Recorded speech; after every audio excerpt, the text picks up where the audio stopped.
আল্লাহ পাকের যত আদেশ আছে এগুলোকে মেনে চলার নাম তাকওয়া।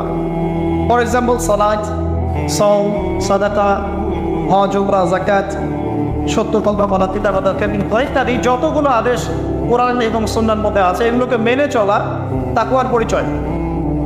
3 নম্বর, আল্লাহ পাকের যত নিষেধ আছে এই সমস্ত নিষেধগুলোকে বর্জন করার নামও তাকওয়া। শুধু আদেশ মানলাম, নিষেধ বর্জন করলাম না, এটা আসলে প্রকৃত তাকওয়ার পরিচয় নয়।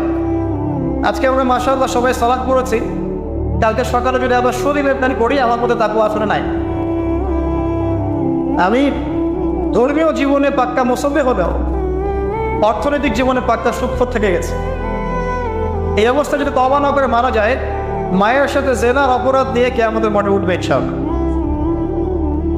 এটা আমার কথা না, নবী সাল্লাল্লাহু আলাইহি ওয়াসাল্লাম বলেছেন, সহিহ বুখারীর হাদিস, যে কোনো আলেমকে জিজ্ঞাসা করবেন, যে কোনো মাদ্রাসায় যাবেন, যে কোনো প্রকাশনের বুখারী